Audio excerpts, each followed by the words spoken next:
이거 국가가 설계한 세뇌 공작 아닙니까? 브라질, 케냐, 폴란드. 국적도 인종도 다른 10만 명의 인파가 새벽 4시부터 광화문을 보랏빛으로 물들이고 있었습니다. 자비로 1년치 월급을 털어 비행기를 타고 날아온 이들이 새벽의 추위 속에서 단 하나의 소리로 아리랑을 토해내는 순간 전 세계는 충격에 빠졌습니다. 15세기 천재왕이 혼자 만들었다는 이 기묘한 문자가 어떻게 3일 만에 전 세계인의 혀끝을 지배하게 된 걸까요? 돈으로도 권력으로도 만들 수 없는 이 거대한 팬덤의 배후에는 대체 어떤 소름 돋는 비밀이 숨겨져 있는 걸까요? 지구촌의 영혼을 훔친 이 나라의 정체를 지금 바로 공개합니다. 영상을 시작하기 전에 구독, 좋아요 꾹 눌러주세요. 영상 제작에 큰 힘이 됩니다. 이거 조작이죠? 코디네이터가 피식 웃었습니다. 저는 멈췄죠. 웃을 상황입니까? 기자님, 저 줄 끝까지 가보셨습니까? 무슨 상관입니까? 가보시죠. 저는 줄 끝까지 걸었습니다. 5분이 걸렸죠. 브라질, 케냐, 폴란드, 멕시코, 루마니아. 한국어가 들리지 않았습니다. 돌아오니 코디네이터가 팔짱을 낀 채 저를 바라보고 있었죠. 이제 질문 바꾸시겠습니까? 저는 대답하지 않았습니다. 사흘 전이었습니다. 편집장이 저를 불렀죠. 볼트, 서울 다녀와. K-팝 취재입니까? K-팝이 아니야. 그 뒤에 뭐가 있는지 파는 거야. 편집장이 자리에서 일어났습니다. 창가로 걸어가더니 말을 이었죠. 전 세계 애들이 한국어 배우고 한국 음식 먹고 한국 드라마 보고 있어. 10년 전만 해도 없던 현상이야. 이게 자연 발생이라고 보나? 국가 프로젝트라는 겁니까? 적어도 그 냄새는 나지. 중국이 공자학원으로 문화 침투할 때 우리가 어떻게 당했는지 잊었어. 한국도 똑같은 짓을 하고 있을 수 있어. 더 교묘하게. 저는 수첩을 꺼냈습니다. 흥미로웠죠. 국가가 설계한 문화 수출. 이건 제가 23년 동안 추적해온 것과 정확히 같은 구조였습니다. 돈의 흐름을 따라가면 반드시 진실이 나오죠. 저는 그렇게 믿어왔습니다. 3일이면 됩니까? 충분하지. 그게 서울에 오기 전날 밤이었죠. 그리고 지금 새벽 6시 광화문 앞에 서서 저는 수첩을 꺼내지 못하고 있었습니다. 공연까지 12시간이 남아 있었죠. 줄은 광화문 정문을 돌아 골목 안쪽까지 이어졌고 끝이 보이지 않았습니다. 저는 수첩을 꺼내 국적을 받아 적기 시작했죠. 브라질, 케냐, 폴란드, 멕시코, 루마니아, 인도네시아, 이집트. 손이 느려졌습니다. 대규모 군중을 보면 반사적으로 분류부터 하죠. 동원인가 자발인가? 배후가 있는가 없는가? 그런데 이 장면은 어느 칸에도 들어가지 않았습니다. 저는 줄 앞쪽으로 다시 걸어갔죠. 브라질에서 온 여성이 담요를 덮고 바닥에 앉아 있었습니다. 밤새 이 자리를 지킨 사람이었죠. 저는 마이크를 들이밀었습니다. 정부에서 뭐 받았습니까? 여성이 저를 봤습니다. 잠시 멈추더니 천천히 고개를 저었죠. 아무것도요. 항공편은요? 차비예요. 얼마였습니까? 230만 원이요. 1년 모았어요. 저는 받아 적던 손을 멈췄습니다. 1년치 저축을 털어서 새벽 4시부터 줄을 서고 있었죠. 저는 다시 물었습니다. 왜입니까? 여성이 저를 똑바로 봤습니다. 당신은 살면서 목숨 걸고 싶은 게 생긴 적 없어요? 저는 마이크를 내렸죠. 이 문장을 기사에 어떻게 써야 할지 몰랐습니다. 지나치게 감정적이었으니까요. 그런데 이상하게 수첩을 닫은 손이 한동안 움직이지 않았죠. 코디네이터가 낮게 말했습니다. 케냐에서 온 분은 2년 모았다고 합니다. 저는 아무 대답도 하지 않았죠. 오전이 되자 인파는 계속 불어났습니다. 드론 화면 속 광화문 일대가 보랏빛으로 물들어 있었죠. 경복궁 돌담을 병풍 삼아 10만 명에 가까운 군중이 들어차 있었습니다. 저는 숫자를 다시 확인했죠. 틀리지 않았습니다. 공연이 시작됐죠. 저는 취재구역 한켠에서 팔짱을 낀 채 무대를 바라봤습니다. 감정은 판단을 흐리죠. 23년 동안 그렇게 버텨왔습니다. 쏟아지는 조명. 10만 개의 보랏빛 불빛이 일제히 켜졌죠. 저는 흔들리지 않으려 했습니다. 그런데 노래가 바뀌는 순간이었죠. 아리랑이었습니다. 10만 명이 동시에 입을 열었죠. 브라질 사람이, 케냐 사람이, 폴란드 사람이 경복궁 돌담 앞에서 전부 한국어로 아리랑을 부르고 있었습니다. 하나의 소리였죠. 저는 그 순간 수첩을 집어들다가 멈췄습니다. 손이 말을 듣지 않았죠. 코디네이터가 제 옆에서 낮게 말했습니다. 저건 연습 안 한 겁니다. 저는 아무 대답도 하지 않았죠. 공연이 끝났습니다. 10만 명이 빠져나간 광화문에는 쓰레기가 거의 없었죠. 누가 시킨 것도 아닌데 사람들이 알아서 치우고 떠났습니다. 저는 텅 빈 광장을 천천히 걸으며 수첩을 꺼냈죠. 그리고 한 문장을 적었습니다. 이건 정상적인 장면이 아니다. 펜을 내려놓으려는 순간 코디네이터가 조용히 물었습니다. 기자님, 오늘 조작 찾으셨습니까? 저는 대답하지 않았죠. 수첩을 닫았습니다. 광화문 광장 위로 새벽 바람이 불어왔죠. 찾지 못했습니다. 하지만 그게 더 불편했습니다. 이건 시작일 뿐이었죠. 2장. 호텔로 돌아와서도 잠이 오지 않았습니다. 저는 노트북을 열고 한국문화부 예산안을 검색했죠. 편집장 말대로였습니다. 수조원, K-팝, 드라마, 한국어 보급 사업. 숫자는 컸습니다. 그런데 이상했죠. 아무리 예산을 쏟아부어도 어젯밤 광화문 그 표정들은 만들어지지 않습니다. 저는 23년 동안 연출된 감정과 진짜 감정을 구분해왔습니다. 어젯밤 그건 진짜였죠. 저는 수첩에 한 줄을 적었습니다. 돈이 만든 게 아니라면 뭐가 만들었나. 다음 날 아침 저는 코디네이터에게 전화를 걸었습니다. 외국인 한국어 학원. 뿌리를 찾으려면 언어부터 봐야 했죠. 학원은 홍대 골목 안쪽에 있었습니다.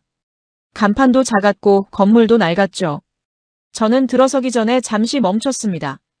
국가가 설계한 문화 침투라면 이런 곳에 반드시 흔적이 있을 겁니다. 공자학원이 그랬죠. 겉으로는 민간이었지만 뒤로는 정부 예산이 흘러들어갔습니다. 한국도 다르지 않을 거라고 생각했습니다. 원장실 문을 두드렸죠. 이거 정부 돈 받는 거죠? 원장이 저를 봤습니다. 잠시 침묵이 흘렀죠. 저희요? 한국 정부가 운영비 지원하는 거 아닙니까? 원장이 천천히 고개를 저었습니다. 한 푼도 없습니다. 저는 수첩을 꺼냈죠. 믿지 않았습니다. 그래서 교실 문을 열었습니다. 직접 봐야 했으니까요. 60명이었습니다. 교실을 가득 채운 외국인들이 한글 받아쓰기를 하고 있었죠. 유럽, 아프리카, 남미. 피부색도 억양도 전부 달랐습니다. 그런데 손에 든 교재는 전부 같았죠.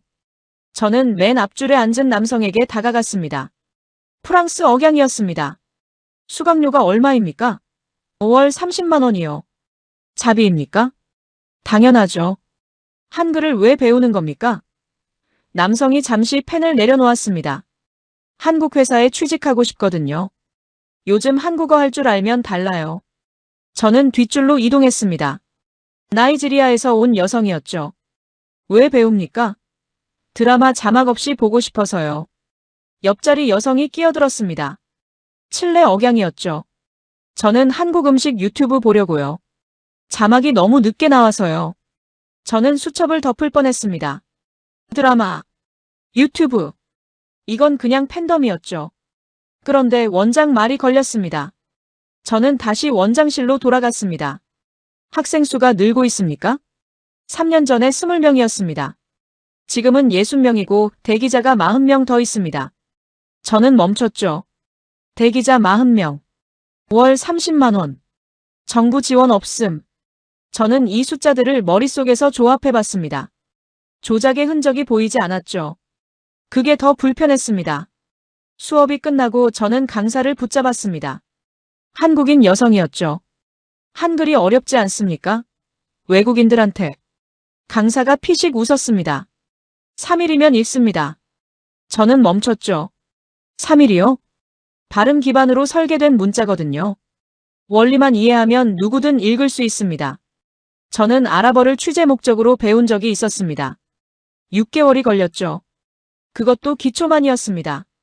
한글은 누가 만든 겁니까? 세종대왕님이요. 혼자 만드셨습니다. 혼자요? 네. 15세기예요.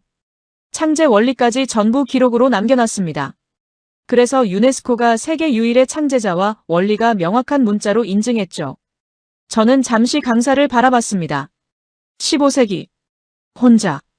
유네스코. 이 문장들이 연결되는 방식이 이상했습니다. 너무 깔끔했죠. 이건 예외입니다. 천재 한 명의 예외. 강사가 저를 봤습니다.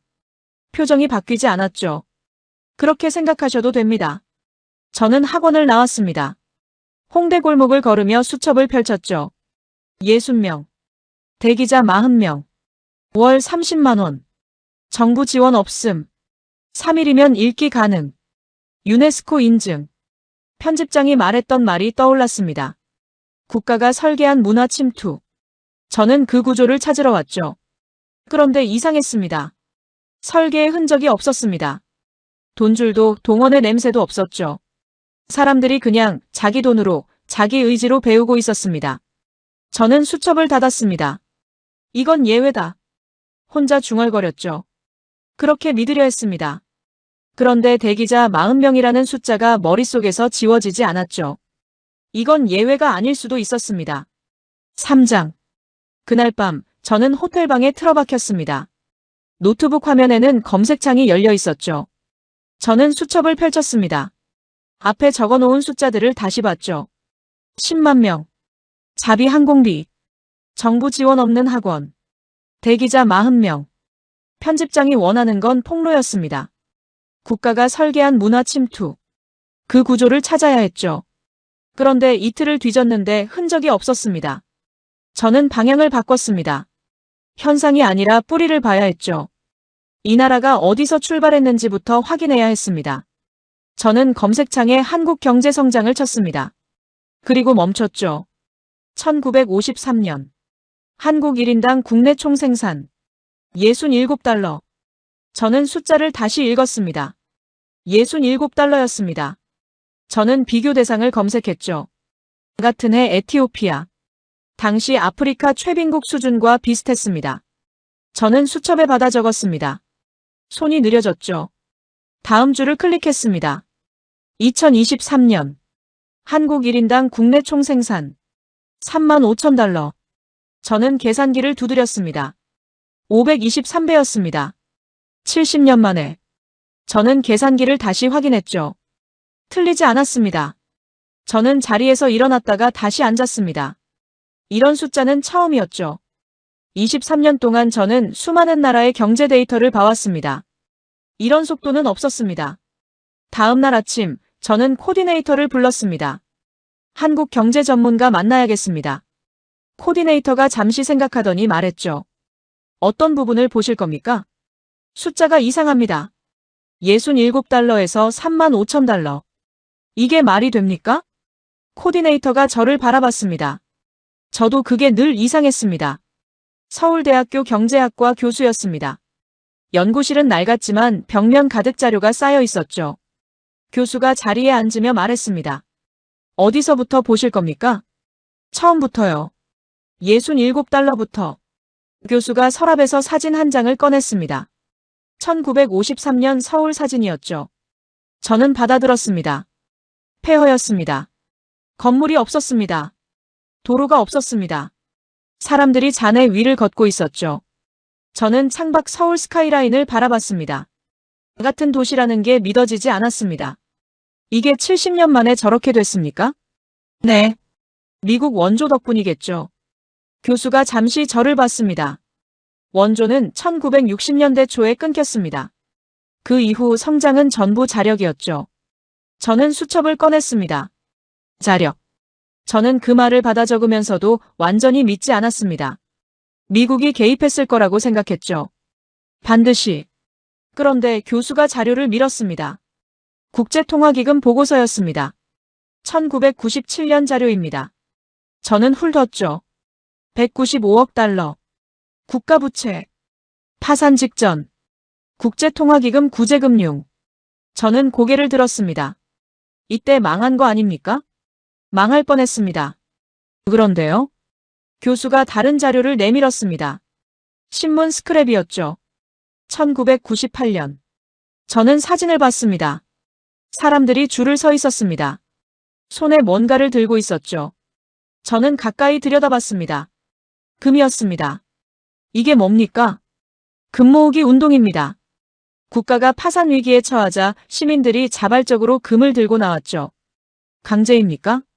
자발입니다. 몇 명이나요? 350만 명입니다. 저는 펜을 내렸습니다. 350만 명. 자발적으로. 결혼 반지를 뺐다고 했습니다. 돌잔치 금반지를 가져왔다고 했죠. 교수가 조용히 말을 이었습니다. 3년 만에 전액 상환했습니다. 저는 한동안 말이 없었습니다. 195억 달러. 350만 명. 3년. 저는 이 숫자들이 연결되는 방식을 이해하려 했죠. 국제통화기금 자료였습니다. 세계은행 자료였습니다. 조작할 수 없는 숫자들이었죠. 이건 말이 안 됩니다. 제가 중얼거렸습니다. 교수가 고개를 끄덕였죠. 저도 가르치면서 늘 그렇게 생각합니다. 저는 연구실을 나왔습니다. 복도를 걸으며 수첩을 봤죠. 67달러. 523배. 350만 명. 3년 상환. 저는 한 줄을 더 적었습니다.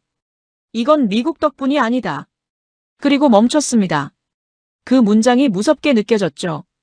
제가 23년 동안 믿어온 프레임이 흔들리고 있었습니다. 이건 예외가 아니었습니다. 사장. 전화기가 울렸습니다. 편집장이었죠. 저는 받기 전에 잠시 멈췄습니다. 할 말이 없었으니까요. 사흘이 지났습니다. 조작을 찾지 못했죠. 폭로 각도도 없었습니다. 저는 통화 버튼을 눌렀습니다. 뭐 나왔어? 아직입니다. 아직이라고? 볼트 3일이라고 했잖아. 압니다. K-팝 뒤에 뭔가 있다고 했잖아. 정부 자금 추적은요? 저는 잠시 침묵했습니다. 창밖 서울 거리를 바라봤죠. 흔적이 없습니다. 흔적이 없으면 더 깊이 파야지. 없는 게 아니라 숨긴 거야. 알겠습니다. 전화가 끊겼습니다. 저는 수첩을 덮었죠. 코디네이터가 문 앞에 서 있었습니다. 기자님, 오늘 일정 어떻게 하시겠습니까? 저는 잠시 생각했습니다. 정부기관을 뒤져야 했죠. 자금 흐름을 추적해야 했습니다. 그런데 이상하게 발이 움직이지 않았죠. 어젯밤 수첩에 적어둔 숫자들이 머릿속을 맴돌고 있었습니다. 67달러. 523배. 350만 명. 일단 밥부터 먹읍시다. 코디네이터가 저를 데려간 곳은 명동 골목 안쪽의 작은 식당이었습니다. 간판도 없는 곳이었죠. 저는 들어서면서 반사적으로 주변을 훑었습니다. 오래된 나무 테이블, 낡은 의자, 관광객이 없었죠. 현지인만 있었습니다. 메뉴판을 펼쳤습니다. 코디네이터가 말했죠. 김치찌개 드시겠습니까? 얼마입니까? 8,000원입니다. 저는 계산했습니다. 영국 파운드로 환산하면 5파운드 남짓이었죠. 런던에서 커피 한 잔 값이었습니다. 저는 고개를 끄덕였습니다. 주문을 넣고 잠시 기다렸습니다. 그런데 음식이 나오기 전에 먼저 접시들이 들어오기 시작했죠. 하나, 둘, 셋. 저는 테이블을 바라봤습니다. 12가지였습니다. 김치, 시금치, 콩나물, 생선구이, 계란말이. 저는 종업원을 불렀죠. 이거 다 주문한 겁니까? 아니요. 기본입니다. 추가 비용이 있습니까? 없습니다. 저는 멈췄습니다. 기본. 추가 비용 없음. 8,000원. 저는 접시들을 다시 훑었죠. 품질이 나쁘지 않았습니다. 오히려 신선했죠. 저는 코디네이터를 봤습니다. 이게 말이 됩니까? 여기선 다 이렇습니다. 찌개가 나왔습니다. 뚝배기에서 팔팔 끓고 있었죠. 저는 한 숟가락 떴습니다. 멈췄습니다. 맛이 있었습니다. 지나치게 맛이 있었죠. 저는 한동안 말이 없었습니다. 반찬이 절반쯤 줄었을 때였습니다. 종업원이 다가왔습니다. 묻지도 않았죠. 그냥 채워줬습니다. 저는 바라봤습니다. 요청 안 했는데요. 원래 이렇습니다. 저는 수첩을 꺼냈습니다. 뭔가를 적으려다가 멈췄죠. 뭐라고 써야 할지 몰랐습니다. 식사를 마치고 계산서를 받았습니다. 16,000원이었죠. 2명. 저는 팁을 꺼냈습니다. 코디네이터가 손을 저었습니다. 여기는 팁 없습니다. 서비스가 포함된 겁니까? 아니요. 그냥 원래 그렇습니다. 저는 지갑을 닫았습니다. 런던이었다면 이 수준의 식사에 팁만 20파운드는 나왔을 겁니다.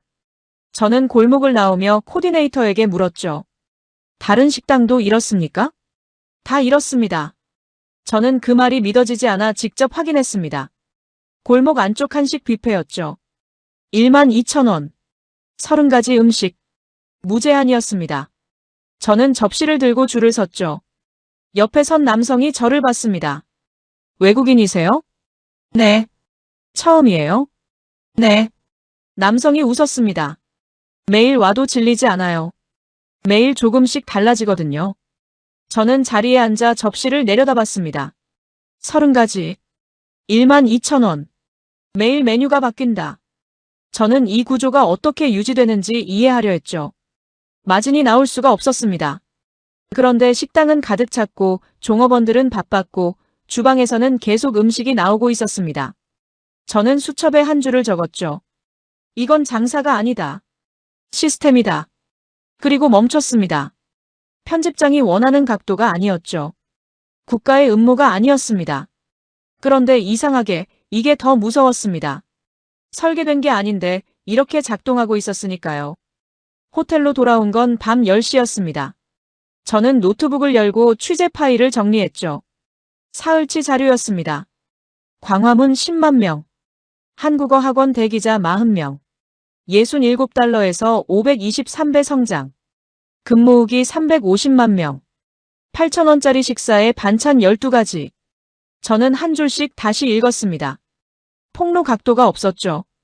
편집장이 원하는 국가 음모의 흔적이 보이지 않았습니다. 저는 파일을 닫으려다가 멈췄죠. 검색창에 손가락이 멈춰 있었습니다. 습관이었습니다. 막힐 때면 저는 전혀 다른 각도로 접근하죠. 문화가 아니라면, 경제가 아니라면, 저는 검색창에 한국을 쳤습니다. 그리고 방산이라는 단어를 덧붙였죠. 화면이 바뀌었습니다. 저는 눈을 가늘게 떴습니다. 기사 제목이었죠. 한국, 글로벌 방산 수출 세계 5위 진입. 저는 다시 읽었습니다. 5위였습니다. 저는 아래를 스크롤했죠. 7위가 눈에 들어왔습니다. 영국이었습니다. 저는 자리에서 일어났다가 다시 앉았습니다. 영국보다 위. 저는 23년 동안 방산 로비와 무기 거래를 추적해왔습니다. 영국은 전통적인 방산 강국이었죠. 그런데 한국이 위라고 했습니다. 저는 출처를 확인했습니다. 스톡홀름 국제평화연구소였죠. 세계에서 가장 신뢰도 높은 방산 통계기관이었습니다. 다음 날 아침, 저는 코디네이터에게 전화를 걸었습니다. 한국항공우주산업 방문할 수 있습니까? 코디네이터가 잠시 침묵했죠. 보안시설입니다. 쉽지 않습니다. 공식 채널로 요청하십시오. CNN 명의로. 2시간 뒤 승인이 났습니다. 저는 수첩을 챙겼죠. 시설 입구에서 담당자가 나왔습니다. 40대 남성이었습니다. 악수를 하며 말했죠. 어떤 부분을 보실 겁니까? K9 자주포부터 보고 싶습니다. 담당자가 저를 바라봤습니다. 잠시 표정이 바뀌었죠. 자료실로 가시죠. 자료실 화면에 재원이 떴습니다. 저는 받아 적었습니다. 분당 발사 속도 6발. 최대 사거리 54km. 저는 펜을 멈췄죠. 이거 확실합니까? 공식 재원입니다. 폴란드 수출 계약이 1000대라고 했는데요. 맞습니다. 왜 폴란드입니까? 담당자가 자료를 넘겼습니다. 러시아 국경에서 가장 가까운 나토 회원국이죠. 폴란드는 실전에서 검증된 무기가 필요했습니다. 우리가 그걸 납기 안에 맞출 수 있는 유일한 나라였고요. 저는 수첩에 밑줄을 그었습니다. 납기. 실전 검증. 저는 방산 취재를 23년 동안 해왔습니다. 납기를 맞추는 나라가 얼마나 드문지 알고 있었죠. 천공 미사일은요? 담당자가 다른 화면을 열었습니다. 천공2입니다. 요격률 96%. 저는 멈췄습니다. 96%요? 실전 배치 기준입니다. 시험장이 아니라요. 저는 알고 있었습니다. 미사일 요격 시스템에서 90%를 넘기는 게 얼마나 어려운 일인지를요. 실전 기준으로 96%. 저는 이 숫자를 어떻게 받아들여야 할지 몰랐죠. 이거 국제공인입니까? 아랍에미리트 실전 배치 결과입니다. 저희가 만든 숫자가 아니죠. 저는 자리에서 일어났습니다. 창밖으로 경납고가 보였습니다. 저는 한동안 그 풍경을 바라봤죠. 영국보다 위. 96%. 납기 준수. 아랍에미리트 실전 배치. 저는 23년 동안 방산 로비를 추적해왔습니다. 숫자를 부풀리는 기업들을 봐왔죠. 그런데 이 숫자들은 달랐습니다. 전부 제3자 검증이었고 전부 실전 기준이었습니다. 담당자가 조용히 말했습니다. 더 보실 겁니까? 저는 대답하지 않았죠. 수첩을 봤습니다. 적어놓은 숫자들이 낯설게 느껴졌습니다. 문화가 아니었습니다. 무기였죠. 저는 천천히 입을 열었습니다. 한 가지만 묻겠습니다. 10년 전 한국방산 순위가 어디였습니까? 담당자가 잠시 생각했습니다. 13위였습니다. 저는 수첩을 닫았죠. 10년. 13위에서 5위. 영국을 추월. 저는 그 문장이 무엇을 의미하는지 알고 있었습니다. 인정하고 싶지 않았죠. 그런데 숫자는 거짓말을 하지 않았습니다. 이건 우연으로 설명할 수 없었습니다. 시설을 나오면서 코디네이터에게 전화가 왔습니다. 기자님, 편집장한테 연락 왔습니다. 압니다. 뭐라고 하실 겁니까? 저는 잠시 멈췄죠. 방산시설 정문이 등 뒤로 닫히고 있었습니다. 저는 수첩을 꺼냈습니다. 적어놓은 숫자들을 봤죠. 5위. 영국 7위. 천궁 96%. 10년 만에 13위에서 5위. 아직 할 말이 없습니다. 전화를 끊었습니다. 코디네이터가 옆에서 조용히 말했죠. 내일 귀국편 언제입니까? 오전 10시입니다. 그럼 공항 일찍 가셔야겠네요.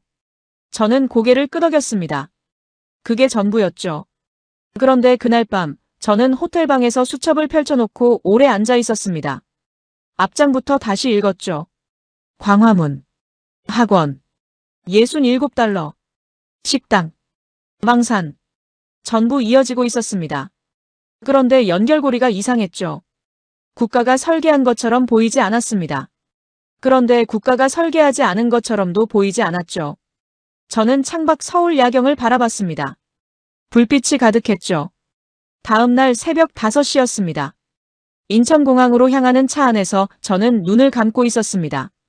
잠이 오지 않았죠. 머릿속에서 숫자들이 계속 돌아갔습니다. 공항 입구에서 눈을 떴습니다. 저는 차에서 내렸죠. 그리고 멈췄습니다. 건물이었습니다. 그런데 건물처럼 느껴지지 않았죠. 천장이 유리였습니다. 새벽 햇살이 건물 안으로 쏟아지고 있었습니다. 저는 안으로 들어갔죠. 냄새가 없었습니다. 소음이 적었죠. 저는 반사적으로 주변을 훑었습니다. 런던 히드로, 뉴욕 JFK, 두바이 국제공항. 23년 동안 저는 수십 개의 공항을 다녔습니다. 뭔가 달랐죠. 코디네이터가 말했습니다. 보안 검색 가시죠. 저는 시계를 확인했습니다. 출발까지 4시간이 남아 있었죠. 서두를 필요가 없었습니다. 그런데 보안 검색대 앞에 줄이 없었습니다. 저는 코디네이터를 봤죠. 줄이 없습니까? 이 시간대엔 원래 이렇습니다. 저는 벨트를 풀었습니다.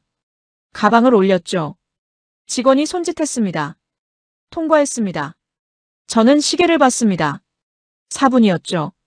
런던 히드로에서는 40분이 기본이었습니다. 저는 멈췄습니다. 방금 몇 분이었습니까? 코디네이터가 웃었습니다. 보통 5분입니다. 저는 수첩을 꺼냈죠. 뭔가를 적으려다가 멈췄습니다. 뭐라고 써야 할지 몰랐습니다. 면세구역으로 들어갔습니다. 저는 걸으면서 주변을 훑었죠. 바닥이 깨끗했습니다. 지나치게 깨끗했죠. 저는 구석을 찾아봤습니다. 없었습니다. 쓰레기가 없었습니다. 저는 화장실에 들어갔죠. 멈췄습니다. 청소 직원이 없었는데 바닥이 말라 있었습니다. 거울에 얼룩이 없었죠. 저는 화장실을 나오며 코디네이터에게 물었습니다. 청소 주기가 얼마나 됩니까? 10분입니다. 10분마다요? 네. 피크타임엔 5분이기도 합니다. 저는 수첩에 받아 적었습니다. 10분. 저는 히드로를 떠올렸죠. 화장실 바닥에 물이 고여있던 기억이 났습니다. 저는 그 기억을 지우려 했죠. 탑승 게이트 앞에 앉았습니다. 직원이 다가왔습니다. 혹시 불편하신 점 있으십니까? 저는 올려다봤습니다. 묻지도 않았는데 먼저 다가왔죠. 없습니다. 직원이 고개를 숙이고 돌아갔습니다. 저는 그 뒷모습을 바라봤죠. 23년 동안 저는 수십 개 나라 공항을 다녔습니다. 직원이 먼저 다가온 적이 없었죠. 코디네이터가 옆에 앉으며 말했습니다. 기자님, 이 공항 세계 1위인 거 아십니까? 어디 기준입니까? 스카이트랙스요. 12년 연속입니다. 저는 창밖 활주로를 바라봤습니다. 비행기들이 질서 있게 움직이고 있었죠. 저는 수첩을 펼쳤습니다. 4분 보안 검색, 10분 청소 주기, 12년 연속 세계 1위. 이건 어떻게 유지됩니까? 코디네이터가 잠시 생각하더니 말했죠. 글쎄요. 저는 그냥 원래 이런 줄 알았습니다. 원래 이런 줄 알았다. 저는 그 말이 이상하게 무거웠습니다. 히드로는 원래 이렇지 않았습니다. JFK도 이렇지 않았죠. 이건 원래 이런 게 아니었습니다. 누군가 만든 겁니다. 그리고 유지하고 있는 겁니다. 12년 동안 저는 수첩에 한 줄을 적었죠. 이건 잘 만든 시설이 아니다. 설계된 흐름이다. 탑승 방송이 울렸습니다. 저는 수첩을 닫고 자리에서 일어났죠. 그런데 발이 무거웠습니다. 광화문, 한국어 학원, 67달러, 식당 반찬 12가지, 망산 5위, 그리고 지금 이 공항. 전부 달랐습니다. 전부 연결됐죠. 저는 탑승 게이트 앞에서 멈췄습니다. 코디네이터가 물었죠. 기자님, 괜찮으십니까? 저는 대답하지 않았습니다. 수첩을 다시 꺼냈죠. 첫 장을 펼쳤습니다. 서울에 도착하던 날 적어놓은 문장이었습니다. 3일이면 조작 찾는다. 저는 그 문장 아래에 한 줄을 더 적었습니다. 나는 틀렸을 수도 있다. 비행기에 오르지 못했습니다. 탑승 게이트 앞에서 저는 한동안 서 있었죠. 방송이 2번 울렸습니다. 코디네이터가 저를 봤습니다. 기자님, 잠깐요. 저는 수첩을 봤습니다. 마지막 줄이었죠. 나는 틀렸을 수도 있다. 23년 동안 저는 이 문장을 써본 적이 없었습니다. 한 번도요. 저는 수첩을 닫았죠. 그리고 코디네이터를 봤습니다. 하루 더 있겠습니다. 코디네이터가 멈췄죠. 편집장한테는요? 제가 처리합니다. 편집장 전화는 받지 않았습니다. 문자만 남겼죠. 하루 더 필요합니다. 답장이 왔습니다. 각도 나왔어? 저는 화면을 껐습니다. 코디네이터가 물었죠.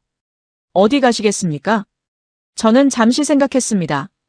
방산 시설도 봤습니다. 공항도 봤죠. 경제 데이터도 봤습니다. 전부 숫자였습니다.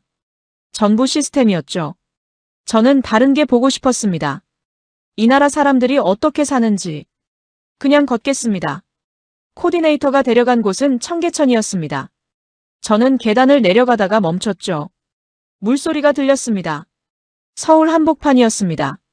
빌딩 사이였죠. 그런데 물이 흐르고 있었습니다. 저는 난간을 잡고 아래를 내려다봤습니다. 맑았죠. 물고기가 보였습니다. 저는 코디네이터를 봤습니다. 이게 뭡니까? 청계천입니다. 원래 있던 겁니까? 코디네이터가 잠시 멈췄습니다. 원래는 하수도였습니다. 저는 멈췄죠. 하수도요? 덮여 있었습니다. 위에 도로가 있었죠. 차가 다니던 곳이었습니다. 저는 다시 내려다봤습니다. 아이들이 물에 발을 담그고 있었습니다. 노인이 의자에 앉아 낚싯대를 들이우고 있었죠. 연인이 물가를 걷고 있었습니다. 저는 이 장면을 이해하려 했습니다. 왜 도로를 없앴습니까? 코디네이터가 잠시 생각하더니 말했죠. 시민들에게 돌려주려고요. 경제적으로 손해 아닙니까? 맞습니다. 그런데 왜요? 코디네이터가 물가를 바라봤습니다. 사람이 더 중요하다고 생각했겠죠. 저는 수첩을 꺼냈습니다. 뭔가를 적으려 했죠. 그런데 멈췄습니다. 이 장면을 어떻게 기사로 써야 할지 몰랐습니다. 폭로가 아니었죠. 음모가 아니었습니다. 그냥 도로를 없애고 물을 흘렸습니다. 그리고 사람들이 왔죠. 저는 계단을 내려가 물가에 섰습니다. 물소리가 가까웠죠. 아이가 발을 첨벙거리며 웃었습니다. 엄마가 옆에서 사진을 찍었죠. 저는 그 장면을 바라봤습니다. 한동안 움직이지 않았습니다. 이라크에서 저는 물이 없는 마을을 취재했습니다. 시리아에서는 폭격으로 강이 막힌 도시를 봤죠. 저는 그 기억들이 떠올랐습니다. 그리고 지금 여기 서울 한복판에서 아이가 하수도였던 물에서 놀고 있었습니다. 저는 수첩을 닫았습니다. 코디네이터가 말했죠. 한강도 가보시겠습니까? 한강은 달랐습니다. 규모가 달랐죠. 저는 강변에 서서 멍하니 바라봤습니다. 해가 기울고 있었습니다. 노을이 강 위로 퍼지고 있었죠. 그런데 사람들이었습니다. 자전거를 타는 가족이 지나갔습니다. 돗자리를 펼친 젊은이들이 치킨을 먹고 있었죠. 노인들이 느린 걸음으로 산책했습니다. 강변 조명이 하나씩 켜지기 시작했습니다. 저는 자리에 앉았죠. 이상하게 다리가 무거웠습니다. 옆에 앉은 중년 남성이 저를 봤습니다. 캔맥주를 들고 있었죠. 외국인이세요? 네. 한국 처음이에요? 아닙니다. 취재차 왔습니다. 남성이 고개를 끄덕였습니다. 뭐 찾으셨어요? 저는 잠시 멈췄죠. 아직 모르겠습니다. 남성이 웃었습니다. 강을 바라보며 말했죠. 저는 여기 매일 옵니다. 회사 힘들면 여기 오고 좋은 일 있어도 여기 와요. 그냥 여기 있으면 돼요. 저는 그 말을 받아 적지 않았습니다. 기사에 쓸 문장이 아니었죠. 그런데 수첩을 꺼내지 않은 손이 무릎 위에서 오래 머물렀습니다. 강 위로 바람이 불어왔습니다. 조명이 강물 위에서 흔들렸죠. 저는 한동안 아무 말도 하지 않았습니다. 광화문에서 아리랑을 부르던 10만 명이 생각났습니다. 한국어를 자비로 배우던 60명이 생각났죠. 67달러에서 출발한 나라가 생각났습니다. 결혼 반지를 들고 나온 350만 명이 생각났죠. 반찬 12가지, 망산 5위, 4분짜리 보안 검색, 그리고 지금 하수도였던 물가에서 웃는 아이. 저는 수첩을 펼쳤습니다. 한 줄을 적었죠. 이건 성장이 아니다. 선택이다. 펜을 내려놓으려다가 한 줄을 더 적었습니다. 이 나라는 강해진 게 아니다. 달라졌다. 저는 강을 바라봤습니다. 오래 바라봤죠. 처음으로 반박할 말이 없었습니다. 호텔로 돌아온 건 밤 11시였습니다. 저는 짐을 풀지 않았죠. 캐리어를 세워놓은 채 침대 끝에 앉았습니다. 수첩을 펼쳤죠. 처음 장부터 마지막 장까지 읽었습니다. 23년 동안 저는 수첩을 이렇게 읽어본 적이 없었죠. 취재가 끝나면 파일로 정리하고 덮었습니다. 그런데 지금은 손이 멈췄습니다. 페이지마다 뭔가가 걸렸죠. 광화문, 브라질 여성, 1년치 항공비, 한국어 학원, 대기자 40명, 정부 지원 없음, 67달러, 523배, 350만 명, 결혼 반지, 식당 반찬 12가지, 8,000원, 망산 5위, 영국 7위, 천공 96%, 공항 4분, 12년 연속 세계 1위, 청계천, 하수도였던 물, 웃는 아이, 한강, 매일 온다는 남자, 그냥 여기 있으면 된다는 말. 저는 수첩을 덮었습니다. 창밖 서울 야경을 바라봤죠. 불빛이 가득했습니다. 꺼지지 않았죠. 전화기가 울렸습니다. 편집장이었습니다. 저는 3번 울리도록 뒀습니다. 그리고 받았죠. 볼트. 네. 뭐 나왔어? 저는 잠시 침묵했습니다. 보고 드리겠습니다. 각도 나왔지? 정부 자금 추적한 거 있어? 없습니다. 전화기 넘어가 조용해졌습니다. 저는 계속했죠. K-팝 뒤에 국가 음모 없습니다. 공자학원 구조 없습니다. 자금 흐름 추적했는데 연결고리가 없습니다. 볼트, 지금 장난해? 장난 아닙니다. 일주일 동안 뭐 한 거야? 취재했습니다. 편집장 목소리가 낮아졌습니다. 각도를 만들어. 없으면 만들란 말이야. 저는 수첩을 봤습니다. 손이 천천히 쥐어졌죠. 그건 조작입니다. 조작이 아니야. 편집이지. 다르지 않습니다. 볼트. 편집장 목소리가 굳었습니다. 우리가 원하는 게 뭔지 알잖아. 시청자는 폭로를 원해. 한국이 얼마나 교묘하게 세계를 세뇌하는지. 그 각도야. 데이터는 충분히 있잖아. 데이터는 반대로 말하고 있습니다. 그걸 뒤집으란 말이야. 저는 일어섰습니다. 창가로 걸어갔죠. 서울 야경이 내려다 보였습니다. 뒤집을 수 없습니다. 왜? 거짓이니까요. 전화기 넘어 침묵이 길어졌습니다. 저는 기다렸죠. 편집장이 천천히 말했습니다. 자네 자리 없어질 수도 있어. 저는 창밖을 바라봤습니다. 한강이 보였습니다. 불빛이 강 위에서 흔들리고 있었죠. 괜찮습니다. 괜찮다고. 네. 편집장이 다시 침묵했습니다. 저는 수첩을 폈죠. 마지막 장이었습니다. 한강 강변에서 적어둔 두 줄이 보였습니다. 이건 성장이 아니다. 선택이다. 이 나라는 강해진 게 아니다. 달라졌다. 저는 천천히 말했습니다.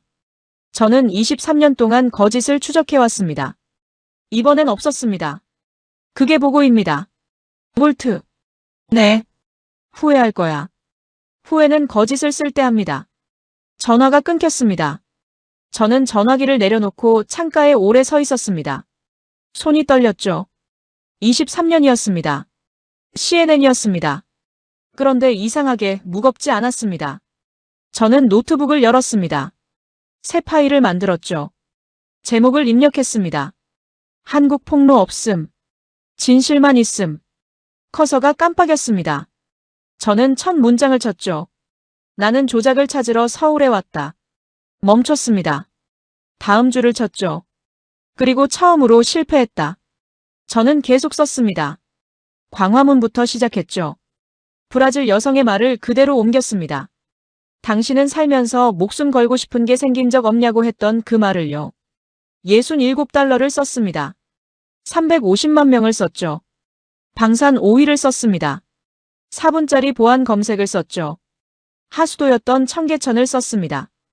한강 남자의 말을 썼죠. 그냥 여기 있으면 된다던 그 말을요. 새벽 2시였습니다. 저는 마지막 문장을 쳤습니다. 한국은 조작이 아니었다. 진짜였다. 저장 버튼을 눌렀죠. 노트북을 닫았습니다. 저는 침대에 누웠습니다. 천장을 바라봤죠. 23년 동안 저는 거짓을 해부해왔습니다. 국가의 거짓, 기업의 거짓, 사람의 거짓. 그런데 이번엔 달랐습니다. 거짓이 없었죠. 처음으로 저는 진실 앞에서 아무것도 하지 못했습니다. 그게 패배였는지 아니면 다른 무언가였는지. 저는 아직 몰랐습니다. 그런데 이상하게 잠이 왔습니다. 오랫동안 오지 않던 잠이었죠.